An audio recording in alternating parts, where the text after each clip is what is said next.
नमस्कार, मैं हूं सकीना। आप देख रहे हैं नेशनल दस्तक। निधि, मैं आज आपसे बात करना चाहूंगी कि कल केंद्र सरकार का एक फैसला आ जाता है कि जितनी भी केंद्र के विश्वविद्यालय हैं, सेंट्रल यूनिवर्सिटी की बात करें, हम जेएनयू की बात करें, हम बीएचयू की बात करें, हम जामिया की बात करें, या फिर हम अलीगढ़ मुस्लिम यूनिवर्सिटी की बात करें, हम भारत बीएचयू की बात करें, या हम इलाहाबाद यूनिवर्सिटी की बात करें, तो उसमें अगर आपको दाखिला लेना है तो आपको CUET जो है एक परीक्षा देनी होगी। अगर आप किसी ऐसे राज्य से हैं, अगर मैं बात करूं बिहार से, झारखंड से, छत्तीसगढ़ से, या मैं यूपी की बात करूं जहां बहुत गरीबी है, या जहां उतना शिक्षा का उतना स्रोत नहीं है, या जहां बच्चे जो है राज्य सरकारों के जो स्कूल होते हैं, जो स्टेट बोर्ड होता है, अगर बिहार बोर्ड की बात करें, यूपी बोर्ड की बात करें, तो बच्चे जो है अपनी 12th तक की परीक्षा जो है अपने राज्य स्टेट बोर्ड में देके उसके बाद वो कोशिश करते हैं कि हम JNU तक पहुंच जाए, हम DU तक पहुंच जाए, हम अपने आगे भविष्य को बना पाए। लेकिन सरकार एक ऐसी चीज ले आती है कि आपने 12th में आपने 90%, आपने 95% भी मार्क्स लिए हैं, इस 12th तक की आपकी पढ़ाई के सफर को जीरो बना दिया जाता है और कह दिया जाता है कि अगर आपको JNU या DU में जाना है तो आपको एक एंट्रेंस टेस्ट देना होगा जो NCERT बेस्ड होगा, जो CBSE का जो बोर्ड है। अगर जो बच्चे राज्यों से पढ़ के आ रहे हैं, जिनकी उतनी पेइंग कैपेसिटी नहीं है, जो हमारे गरीब शोषित वंचित बच्चे हैं, जो प्राइवेट स्कूल, जैसे मैं अगर NCERT की बात करूं तो NCERT का सिलेबस जो है ज्यादातर जो है प्राइवेट स्कूलों में पढ़ाया जाता है।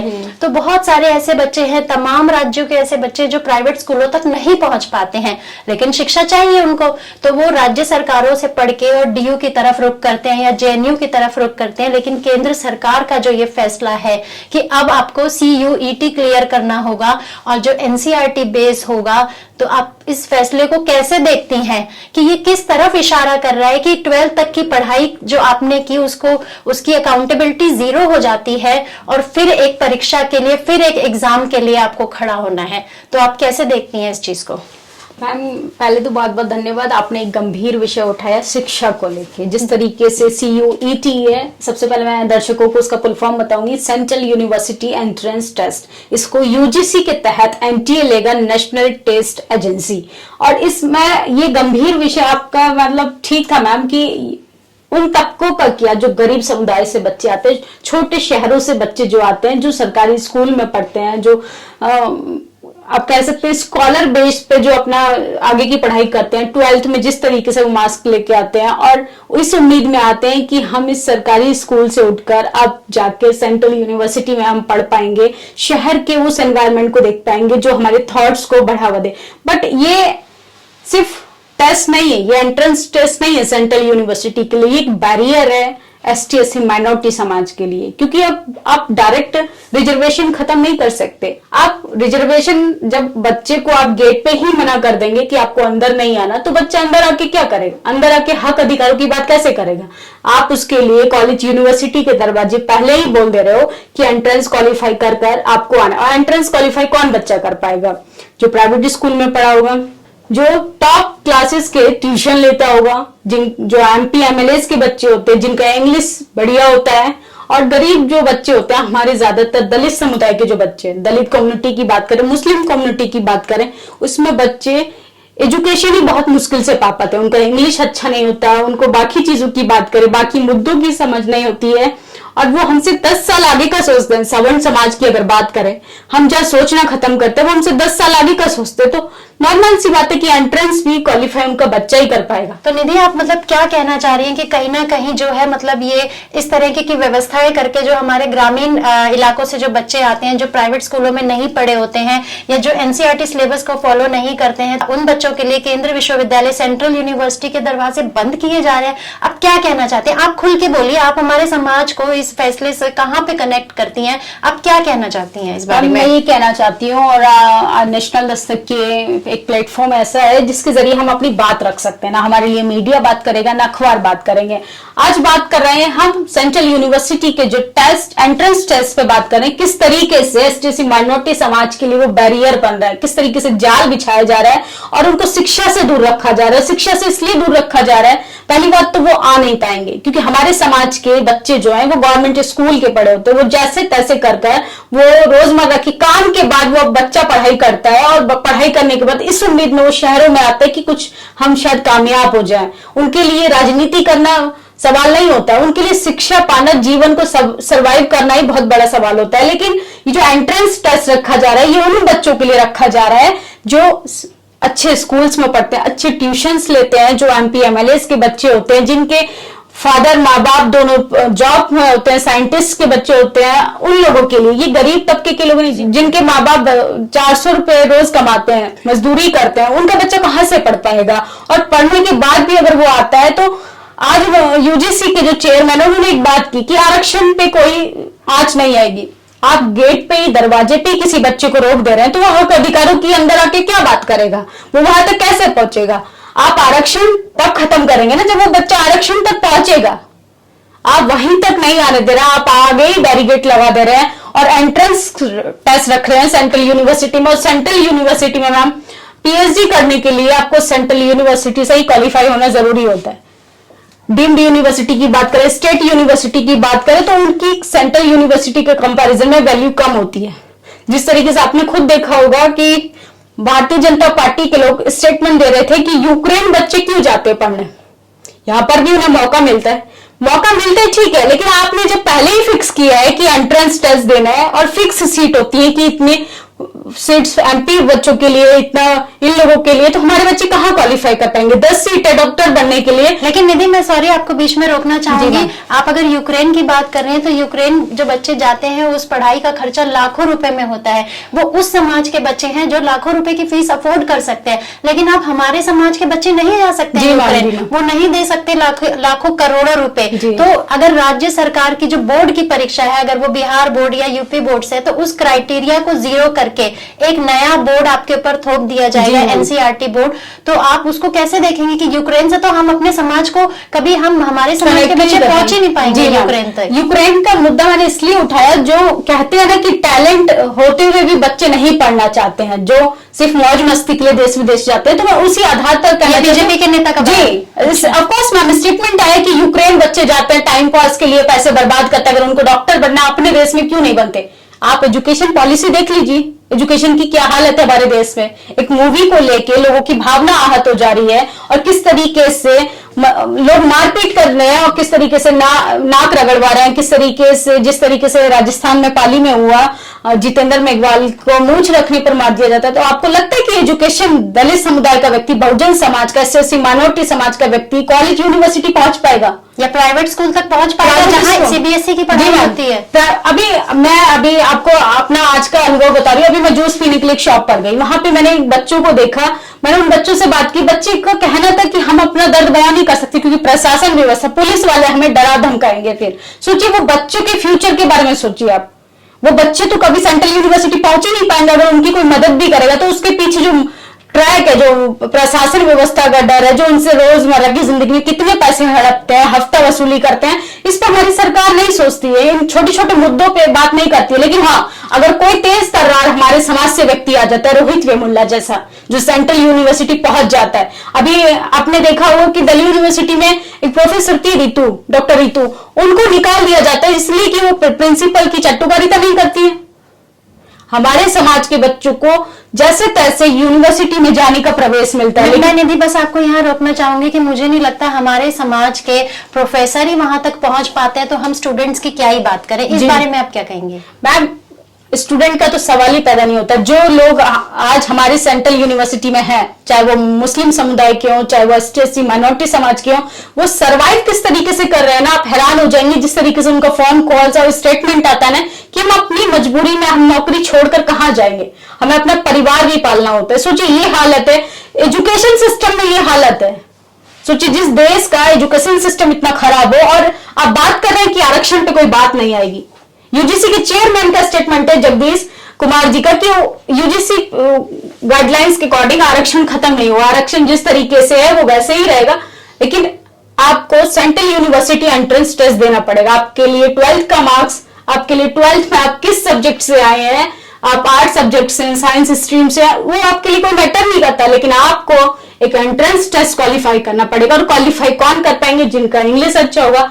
ऑनलाइन ये एग्जाम रहेगा, यूजीसी के तहत एमटीएस एग्जाम को कराएगी और ऑनलाइन एग्जाम रहेगा। हमारे बच्चे तो माउस पकड़ना नहीं जानते, कंप्यूटर क्या होता है, फोन चलाना नहीं जानते, तो इस एंट्रेंस को क्वालिफाई कैसे कर पाएंगे? अभी जो आपने सवाल किया उसमें आप देख सकते हैं कि हमारे समाज के बच्चों के लिए क्या है। हमारे समाज के बच्चों के लिए सिर्फ हिंदू मुस्लिम है, हिजाब का मुद्दा है, हमारे बच्चों के लिए मंदिर का मुद्दा है, हमारे बच्चों के लिए बेरोजगारी का मुद्दा है, हमारे बच्चों के लिए मारपीट है, लाठीचार्ज और द कश्मीरी फाइल्स का मुद्दा है, लेकिन हमारे बच्चों के लिए शिक्षा का मुद्दा नहीं है। और शिक्षा का मुद्दा है तो वो पूंजीपति के बच्चों के लिए।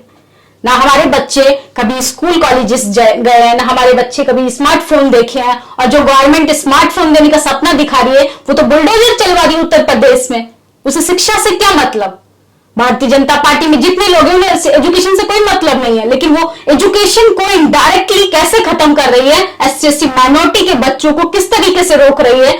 एजुकेशन का क्या मतलब होता है मैम? एजुकेशन पॉलिसी का क्या मतलब होता है कि गरीब तबके का बच्चे तक एजुकेशन पहुंचे, लेकिन यहाँ तो उल्टा हो रहा है। यहाँ पूंजीपति बच्चों के, एमपी एमएलए के बच्चे यूनिवर्सिटी जाएंगे, अगर आप उससे भी ज्यादा बड़ी हैसियत है आपकी तो आपके बच्चे देश विदेश पढ़ेंगे। आपको गरीब तबके के, एसटी माइनॉरिटी के बच्चों से कोई मतलब नहीं है। उनको आप हिजाब के मुद्दे पे भड़काइए, उलझाइए, आप उनको हिंदू मुस्लिम कराइए, आप उनसे तमाम उन मुद्दों पे झगड़ा करवाइए जो आपके लिए कुर्सी पाने में, सत्ता बनाने में इस्तेमाल होते हो। हमारे समाज का सिर्फ इस्तेमाल हो रहा है। और ये जो टेस्ट है मैम, कहीं ना कहीं हमारे लिए एक बहुत बड़ा चैलेंज है कि हम इसको किस तरीके से लेते हैं, क्योंकि हमारे आने वाली पीढ़ियों के लिए एजुकेशन में तो कुछ नहीं है।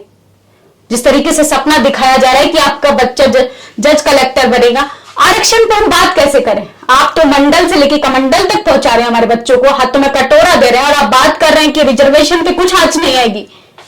आप हमारे बच्चों को एंट्रेंस एग्जाम रख रहे हैं, बैरियर बना रहे हैं। और कहीं ना कहीं निधि, मैं एक बात और आपको बताना चाहूंगी कि बिना राज्य सरकारों की सहमति से किसी भी राज्य सरकार से ये पूछा नहीं गया। अगर मैं बिहार की बात करूं, झारखंड की बात करूं, या मैं उत्तर प्रदेश की बात करूं, किसी भी राज्य सरकारों से पूछा नहीं गया। और इस फैसले को आप अमल कर देते हैं, आप अमली जामा पहना देते हैं इस फैसले को कि अब ये लागू कर दिया जाता है। अगर कोई बच्चा जो है 12वीं में अगर 99% या 99% भी अगर लेके आता है तो हमारी सेंट्रल यूनिवर्सिटी जेएनयू का सपना वो नहीं देख सकता। तो राज्य सरकारों को, आपको क्या लगता है कि राज्य सरकारों का क्या रुख होना चाहिए? क्या उनको इस मुद्दे पे आके आपको नहीं लगता कि हर स्टेट के चीफ मिनिस्टर को, चाहे स्टालिन की बात करें हम, चाहे नीतीश कुमार जी की बात करें, चाहे हम यूपी के सीएम की बात करें जो अभी शपथ लेने वाले हैं, हाँ हम उनकी बात करें, या फिर हम किसी भी राज्य के मुख्यमंत्री की बात करें, तो उनको ये बात आगे आके रखनी चाहिए कि आप तो हमारी शिक्षा को एक तरीके से खत्म, हमारे बोर्ड की अब क्या वैल्यू है, अपने बोर्ड के, राज्य सरकारों के बोर्ड की अगर हम बात करें जहां सीबीएसई पैटर्न नहीं फॉलो होता है, जहां एनसीईआरटी नहीं फॉलो होता है, तो राज्य सरकारें अब कहां स्टैंड करती है? और आपको नहीं लगता कि हमारे जो राज्य सरकार के मुख्यमंत्री हैं उनको इस बारे में केंद्र से बात करनी चाहिए, आवाज उठानी चाहिए? और जो हमारे जो छात्र संघ से जुड़े हुए लोग हैं उनकी अगर हम बात करें, अगर हम कांग्रेस की बात करें, एनएसयूआई की, तो आपको नहीं लगता कि उनको इस मुद्दों पे आवाज उठानी चाहिए कि ये गलत है?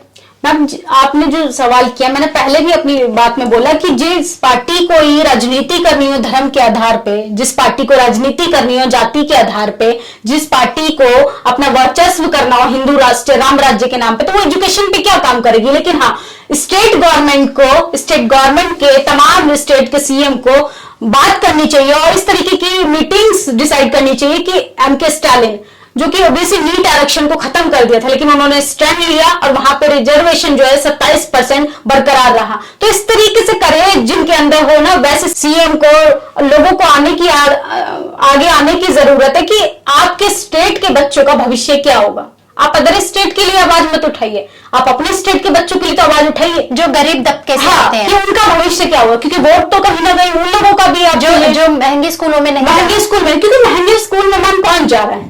जो माइंड से प्रोग्रेसिव है, पूंजीवादी, जाति से कोई मतलब नहीं है, वो हमसे आगे का सोचता है। जहां हम सोचना खत्म करें वो हमसे 10 साल आगे का सोच रहे हैं। तो उनके बच्चे आज सत्ता में क्यों आए? क्योंकि हमारे लिए खाना ही 2 वक्त की रोटी बहुत मुश्किल से मिलती है। तो अगर मैं बात CUET की करूं निधि, तो आपको क्या लगता है कि ये एक बहुत बड़े खतरे का आगाज है?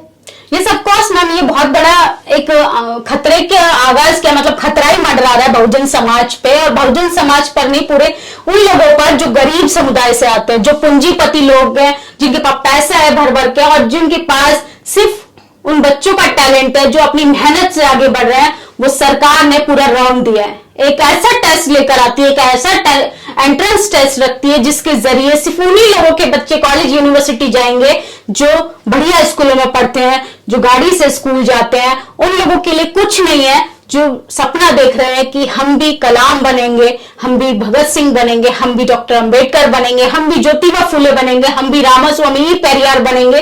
वो सब सपने भूल जाइए। अब सिर्फ यहाँ पे बहुजन समाज के लिए कि आप सिर्फ रोहित वेमुल्ला बनेंगे, क्योंकि आप अपने लिए हक अधिकारों के लिए मत बोलिए। ना आपके लिए स्टेट गवर्नमेंट आवाज उठा रही है, ना आपके मंत्री आवाज उठा रहे हैं, और जो आवाज उठा रहे हैं तो वो आपके लिए एंट्रेंस टेस्ट रख रहे हैं। यूनिवर्सिटी में एक ऐसा टेस्ट ले आते हैं जिसमें आपका बच्चा दूर दूर तक क्वालिफाई नहीं कर पाएगा। सोचिए, हर बच्चे से उस फॉर्म का पैसा लिया जाएगा, उस पैसे को वापस भी नहीं किया जाएगा। सोचिए, ये कमाने का भी जरिया है कि तमाम लाखों युवा उस एंट्रेंस के पेपर को क्वालिफाई करने के लिए अप्लाई करेंगे, लेकिन हर बच्चा तो सिलेक्ट नहीं होगा। लेकिन उस पैसे का क्या करेगी गवर्नमेंट? पूंजीवादी लोगों के बच्चे सेलेक्ट हो जाएंगे। पूंजीपति लोगों की सरकार है, पूंजीपति के लोग डायरेक्टर है, पूंजीपति लोगों का यूजीसी है, और वहां पे एक ही समुदाय के लोग हैं, एक ही समुदायों का सिलेक्शन होगा। और हमारे बच्चों के लिए एजुकेशन जैसे इस देश में कुछ नहीं है। उनके लिए मंदिर बड़ा मुद्दा है, कश्मीरी फाइल्स बड़ा मुद्दा है, उनके लिए हिजाब बड़ा मुद्दा है, और उनके लिए वो तमाम चीजें मुद्दा है जो सरकार अपने स्टेटमेंट में देती है। उसके पीछे सरकार क्या कर रही है, इनके अधिकारों की किस तरीके से ले रही है, उस पर सवाल नहीं करेंगे। वहां तक वो सोच ही नहीं पा रहे हैं, क्योंकि उनके लिए वही चीजें ज्यादा जरूरी जो सरकार हमें दिखा रही है। लेकिन सरकार ने जो धर्म का चादर हमारी आंखों पे चढ़ाया है, उसके पीछे वो क्या खेल खेल रही है, वो आपको इस एंट्रेंस टेस्ट से अंदाजा लगाना चाहिए कि किस तरीके से हमारे बच्चों को स्कूल कॉलेज से दूर रखने की साजिश के षड्यंत्र रचा जा रहा है। और मुझे ये कहने में कोई संकोच नहीं है, न डर लग रहा है कहने के लिए। मुझे काफी लोग कहते हैं कि भाई बीजेपी की सरकार है, तुम बोलना बंद कर दो। क्यों बोलना बंद कर दे? आपको थ्रेट्स भी आते रहते हैं। कितने लोग मारेंगे? किसी को तो बोलना पड़ेगा ना।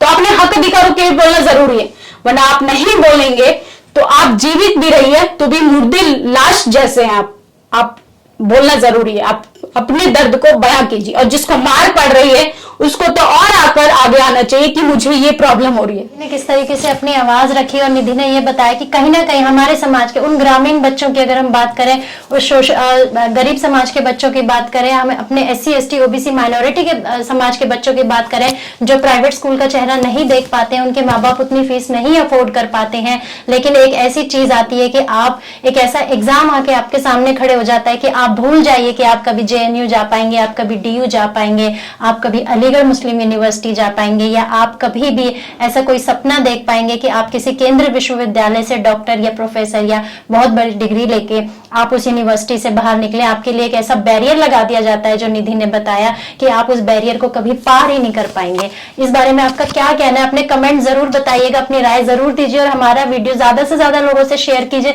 ज्यादा से ज्यादा स्टूडेंट्स तक हमारा वीडियो पहुंचाइए, निधि का मैसेज पहुंचाइए। निधि जो भी कहना चाहती है स्टूडेंट्स से रिलेटेड ये मुद्दा है। इसमें मैं अपना एक वास्तविक अनुभव शेयर करना चाहूंगी। मैंने एमफिल के बाद जैसे PSG में अप्लाई करने की कोशिश की, मेरी सुपरवाइजर का कहना था, हालांकि वो एक समुदाय से आती है जिनको हम बोल रहे हैं मनुवादी, वो उसी मनुवादी जाति से आती थी, और उनका कहना था कि तुम PhD करके क्या करोगी, ये बहुत लंबा रास्ता होता है और लड़कियों के लिए रास्ता सेफ नहीं है, तुम जाके कहीं टीचिंग की जॉब कर लो, कहीं पार्ट टाइम जॉब कर लो, शादी हो जाएगी, लेकिन इसमें तुम्हारा पूरा ब्यूटी खराब हो जाएगा। इस तरीके से मतलब भड़काने की कोशिश कि आपको आपका सुपरवाइजर ही नहीं बताएगा कि आपको इस फील्ड में क्यों आना चाहिए। सोचो, इस तरीके से हमारे बच्चों के अंदर डर पैदा किया जाता है। तब मुझे पता चला कि हमारे बच्चे तो वहां तक पहुंच ही नहीं पा रहे हैं, जो पहुंचने की कोशिश कर रहे हैं उनको रोका जा रहा है। सोचिए, इस तरीके का षड्यंत्र होता है। अगर आपका बच्चा क्वालिफाई करके गलती से चला भी गया तो वो आपको क्या लगता है वो PhD MPhil तक पहुंच पाएगा? उसको पहुंचाने के लिए उन्हीं के सुपरवाइजर जो द्रोणाचार्य बनकर बैठे ना, वही एकलव्य का अंगूठा काट देंगे। आपने देखा किस तरीके से निधि ने अपना भी निजी एक्सपीरियंस बनाया कि निधि ने उस एक्सपीरियंस को फेस किया, उन चीजों से बहुत आहत हुई है। कहीं ना कहीं वो हमेशा इस बारे में बात करती रहती है कि उनकी जाति को लेकर उनके कॉलेज में या जो भी जिस भी विश्वविद्यालय में वो थे उनको हमेशा टारगेट किया जाता था। और आप देखिए, निधि अगर उस कॉलेज की उस तक पहुंच भी जाती हैं तो फिर भी उनको टारगेट किया जाता है कि तुम पढ़ के क्या करोगी, तुम पढ़ के क्या करना चाहोगी। इस तरीके से हमारे समाज के बच्चों को अगर वो पहुंचना भी चाहते हैं तो उनको रोक दिया जाता है। तो मैं आपसे ये जरूर कहना चाहूंगी कि हमारा वीडियो ज्यादा से ज्यादा लोगों से शेयर कीजिए, स्टूडेंट्स तक पहुंचाइए, उन पेरेंट्स तक पहुंचाइए जो अपने बच्चों के लिए सपना देख रहे हैं कि हमारा बच्चा भी एक दिन JNU में जाएगा, DU में जाएगा। और अपने कमेंट्स बॉक्स में अपनी राय जरूर रखिए। Thank you. नेशनल दस्तक की आपसे गुजारिश है कि अगर इसको बचाना चाहते हैं तो नेशनल दस्तक को सब्सक्राइब करने के लिए रेड कलर के सब्सक्राइब बटन को दबाएं, फिर बेल आइकन की घंटी दबाएं। नेशनल दस्तक को बचाने के लिए बहुत जरूरी है कि हर खबर को शेयर करें, लाइक करें, कमेंट जरूर करें।